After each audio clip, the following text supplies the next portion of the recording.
That's the way we were brought up, and again, that's human nature. Me, myself, and I. Okay, have you ever wondered, you put two kids, two-year-olds in a room with 1 million toys, and they'll fight about the same one. Have you ever wondered that? You have two kids in a room, and they have 10 million toys, and they fight about the same one. It's human nature. I'm not trying to offend anyone. Please don't, Joe, we're saying we're selfish. No, that's not what I'm saying. It's human nature to think about me, myself, and I. When you're a student in school, to illustrate my point a little bit, do you study hard for an examination, and then after studying for 2-3 weeks and taking the exam and submitting, do you submit it with your classmate's name on it? No, you put your name on it. If you know you did bad on the test, then maybe you want to put your classmate's name on it, right? But no, you want the grade, you want the passing grade, you want the high mark. In the corporate world, you don't work on a project, then give credit to your colleague because you want the promotion yourself, right? You don't work on a project, get everything in, the loan pushes through or whatever, and say, no, I didn't do it, Harun did. No, in the corporate world, no, it's in my report. This was my project, blah, blah, blah. Why? So that you get the promotion. And there's nothing wrong with that. Let's face it. In this world, we were brought up in an environment where success and financial compensation is determined by getting credits for your work, your volume, your efforts. That's the way we were trained. That's the society that we grow up in. Whether we admit it or not. There's some people that will admit it, and there's some people, that will say, no, I only think of others. Well, then why do you think of others? Because it makes me feel good. So the benefit ultimately still ends up going to you. You know what I'm saying? That's human nature. Okay, which now brings us to the classic WIFN. How many know what that means? With them. What's in it for me?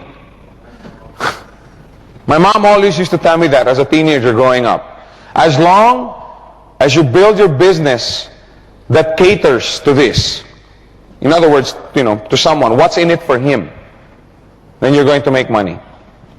If you want to make money in this business, paradigm shift number 2. Forget about yourself. If you want to make money in this business, forget about yourself. Think only of your organization. Think only of your leaders.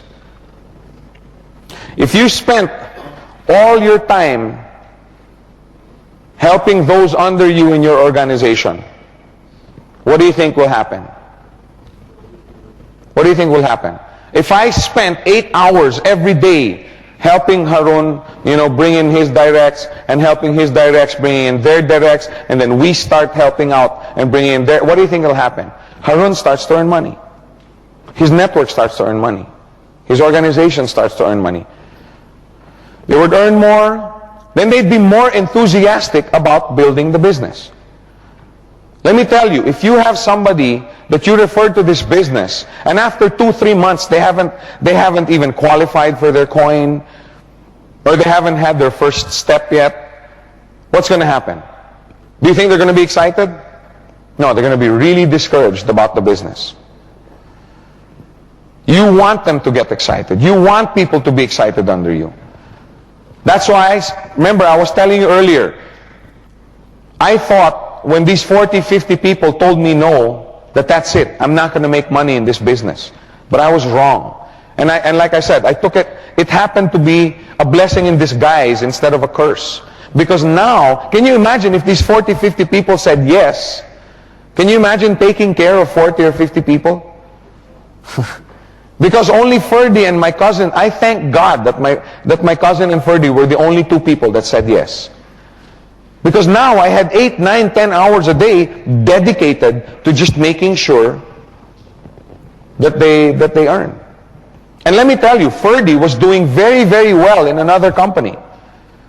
Okay, he was earning the equivalent of about Maybe 3, 4,000, 5,000 a month, US, with another company. Dave, the same thing. Dave was earning about 9, 8, 10,000 a month with another company. Okay? So of course, they were giving more time for that company. So what I did is I told myself, I'm going to make sure that they earn so much money in this business that they eat, sleep, breathe, dream, think Gold Quest. And I spent 8, 9, 10 hours a day helping them out. And after a while, Ferdy would call me, because let me tell you, my phone was ringing off the hook. I'd wake up in the morning, 7, 7:30. Joe, we have this group, can you come? Okay, fine. Joe, we have group, let's go. Joe, this group wants to bring in their group, let's go. And because I was open to them, they kept calling me. After a while, I was spending 10, 11, 12 hours a day. And I said, Ferdy, Dave, this organization's growing. Can you do some presentations here so that I can go and present over? Oh, no, we can't. They said, why not? And this is a true story. Because that company said if we don't stop doing this business, they're going to terminate us. And they were saying, Joe, this is still $5,000 a month. This is still $10,000. I can't say, I can't just say goodbye to that. And that's when I decided I'm gonna make these guys earn so much money that they're gonna eat, sleep, dream, breathe, think Gold Quest. And I spent all 8, 9, 10 hours a day, and not just for and also the organizations on the other side. On the second month, Dave earned about 18,000 US. Ferdy earned about 10,000 US or 9,000 US on his second month. You know what they told the owner of that company? In a letter, respectfully, sir, if you want to terminate us, terminate us. Yeah. But we're not going to stop doing this business because what took us 3 years to do here, we did in 2 months. Now, would you like to have leaders in your organization with that kind of mentality? Well, then what are you doing to deserve it? Spend time with them. The more money they earn, the more excited they get. The more excited they get about the business, they will take it more seriously. Do you think Ferdy and Dave took a step of faith when they said, sir, go ahead, terminate us, but we're not going to stop doing this business? Was that a step of faith for them? Were they taking the business seriously? Why? Because that's where their rice bowl was coming from. If you want people in your organization to take this business more seriously, if you want them to spend more time, if you want them to open themselves up to more training, make it worth their time. Make it worth their while to do so. Anyway, in the long run, who does it benefit? When you have people that are committed, that are all out for this business, that do this business on a full-time basis, who does it benefit? You. It benefits you. I was in shock when I first got my check. I'm serious. I knew I was going to make money in this business. When I first sat down in the business plan and listened to the business plan, I was like, wow, this is unbelievable. But when I first came in, I said, okay, I purchased a 9-header. Okay, in the beginning. I don't recommend that's what you do. Okay, that was my first time to be involved in this business. I didn't know all the strategies. Okay, if I would have known then what I know now about the business, I would have just done a 3-header. Because you can open under, right? We'll take that up during the strategy sessions. And it wasn't something that came easy. My wife was, how many met my wife here last night? She's not here now, so we can talk about her. But it's just our secret, okay? It's just us and the people who buy this tape. But my wife was really, oh, another one of these, I don't want to join. How much do we have? 9-header? Oh my God. I mean, you see her, she's, sweet and you should see her when she's, she'd see her on the golf course. She turns into a completely different personality. But she was, I don't want to have anything to do with that business. That's your business. I refuse any ownership of that business. Blah, blah, blah. But I was like, no, I'm going to do this, blah, blah, blah. So put in my draft, started doing the business. 2 weeks later, I was in Cebu. Not Cebu, but Cebu. It's in the Philippines. Doing the business. And you know, we weren't fighting anymore. Okay, we like to try and end our fights before we go to sleep at night. Doesn't always work, but we try. But anyway, we weren't fighting. And I was, you know, every night when I'm away, I'm calling her. Oh, blah, blah, blah. And she goes, "Hey, ba, guess what? We got a FedEx package today." "Really? What was in it?" "Our coins."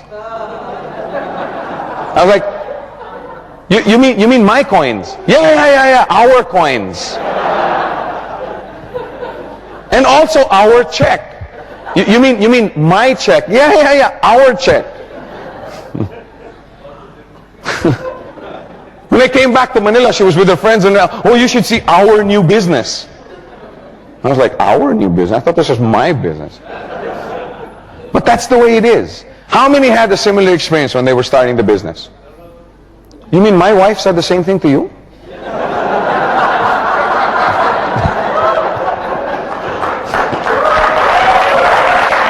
No. What I mean is, when you start this business, nobody's with you. Right? Nobody, I mean, you have so many doomsday prophets, right? Explaining to you how you're going to fall flat on your face. Right? Of course, 2, 3, 4 months later, you're making twice as much as they are. But then that's when everybody starts to take note. Which is, okay, this is not on the PowerPoint, but I'd like to make this point. Always remember, okay, you and also the people that are your leaders in your organization, always remember to explain to them, the hardest part about this business is the beginning. You will have a very, very hard time in the beginning because nobody will believe you. Can you imagine walking up to somebody and saying, "Hey, bud, let me show you how to make $20,000 a week"? What will most people say? "Yeah, who do I have to kill? Which bank do I have to rob?" Because most people don't have even the imagination, you know what I'm saying, that they will ever be earning that much. Can you imagine what $1 billion looks like? I tried it once. I counted it. $1 billion, okay, you can spend $1 million a day, every day. Okay, and the women will love this, even Sundays. Okay, actually, I'd like it too. You can spend $1 million every day, including Sundays, for almost 3 years before you use up $1 billion. And Bill Gates has like what, 60, 70, 80, 90, depending on the stock market prices. But he has a lot. But can you imagine having 60 billion US dollars? Most people cannot. That's what I'm saying. Most people can't even imagine in their minds somebody pulling in a check of $20,000 a week. And that's the reason why people reject you. They're not rejecting you because of you. They're rejecting you because basically what they're telling you and themselves is, how dare you think that you're above us? How dare you think that you can achieve something that most of us can't even imagine? That's what they're saying no to. Remember we were talking last night about courage? Because it does take courage to sit here in your room, write down your dreams and your visions and your compelling reasons and burning desires and say, I will work hard to get this. It takes courage because it hurts when you don't get it. So people, instead of hurting themselves, they'd rather say, no, it doesn't exist. That's why people say no. That's why people give you a hard time when you're starting. But once you start earning money, is it still hard? You think Dave Trinidad or Ronnie Wong or Marie Glenn or Ferdy Tolentino or Anan or Patman or Tony Kong, do you think they have a hard time explaining to people that this business works? No, because does it work? Yes. Look. See that subdivision? I just bought it with my earning. No, I was just kidding. But it'll get to that. Or you get shocked when you find out how much people have taken home because of this business. If I told you, you guys wouldn't believe how much the serious people in this business have taken home. You think about it. 10,000 a week. Now after 2-3 months, it's 15,000 a week. After 2-3 months, it's 20,000 a week. Do some arithmetic. What do you come out with? A lot. So it pays to take this business seriously. But anyway, can you imagine having Dave Trinidad earning $20,000 a week on one side, right? And then you have, let's say, TG Quintana earning $10,000 a week on another side. What happens? Never mind you. What happens to them? They become very, very serious about the business. They make sure they're fully trained. They make sure they train their people. You see what I'm saying? That's the way to make money in this business. Forget about yourself. And that's what I meant earlier. I was very shocked when I got my check because all I was thinking about was helping them build. I was involved with another company where at every end of the month, you know how it is in this way, usually it's end of the month, you check everybody's volumes and stuff like that. And every end of the month, I would go to the accounting department and ask, how much did this guy earn? And I'm talking about all my downlines, because this was an MLM company, you know, and these are all my downlines. And I was asked, how much did this person make? How much did this person make? And every month I would come and ask how much they made, how much they made. And finally, after 2-3 months, the president of that company pulled me aside and said, Joe, how come you're only asking about, you never ask about your check? And I said, you know, it's inevitable. If these people make money, I will make money. And the only way I will make money is if I help them make money. In other words, I'm asking you to do something that I have done and I know it works. Just make sure they earn money. Can you imagine having 5 on your left and 5 on your right? All of them are millionaires.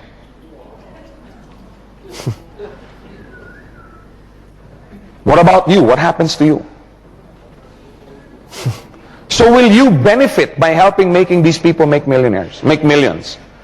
Yes, you will benefit. The only way you can earn big bucks is to help others earn big bucks. Don't gauge your success in this business by the size of your checks. You know what I'm saying? Gauge your success by the size of your leaders' checks. The more checks they have, the bigger checks they have, the more seriously they take the business. Let me make it clear. Let's say you have an organization that you're just starting and you bring in, on your left, Tom, and then on your right, you bring in Bob. Jeff. I forgot, Bob joined the other company. Okay, Jeff was the one who joined us. If Tom on the left is earning $400 a month and Jeff on the right is earning $10,000 a month, okay, a slight difference there of only about $9,600. Who do you think would consider doing the business more seriously? Boy, really focused on dollars here. We forgot the guy's name. His name is Jeff, guys. Who do you think would take it more seriously? Jeff. He's the one that will take this business seriously. He's the one that will make sure he gets all the books, he gets all the tapes, he attends all the meetings. Those are the kind of leaders you want. Who do you think will consider doing this business full-time? Wouldn't you want to have an organization of all full-time questers? Now, if he's making $5,000 a month in the current vocation that he's in, and he's earning $400 a week or $400 a month with Gold Quest, which one do you think he'll take more seriously? Of course, job. It could be a job, it could be a business, it could be whatever. You see what I'm saying? But if he's earning $5,000 a month here, right? And he over here on the other side, he's earning $20,000 a month. Which do you think he'll take more seriously? This one. So if you want your leaders to take this business more seriously, it's up to you. It's up to you. You have to make it profitable for them to take this business more seriously. And as a byproduct of this effort, who makes money? You do. I remember one time Dave Trinidad took me out to dinner, Dave and Ferdy, and Chit, and Pastor Bob, all the leaders in his organization, they took, which is really nice. Okay, because I remember when you were first starting, you know, of course, you know, you have meetings, and you meet in restaurants, and, you know, everybody, oh, when the bill comes, you know, everybody, you know, oh, no, everybody's pulling out, you know, Dutch treat. You know, we call it KKB in my country, kanya-kanyang bayad for the Filipinos, which means which means Dutch treat. But nowadays, you know, it's all, no, let me take the bill. Oh, ha. No, Joe, let me take the bill. Okay, fine, go ahead. But anyway, I remember that during that dinner, Dave goes, you know, Joe, I can't think of a better way to make money. All I do is help people make money, and the more money they make, the more money I make. I can't think of anything more fulfilling financially. And that's the attitude that you should have. That's the attitude that you should have. In review, paradigm shift number one, learn how to work with your circle of influence. You don't seem very convinced. You must have had a very big lunch. Learn how to work with your circle of influence and teach others to work with their circle of influence.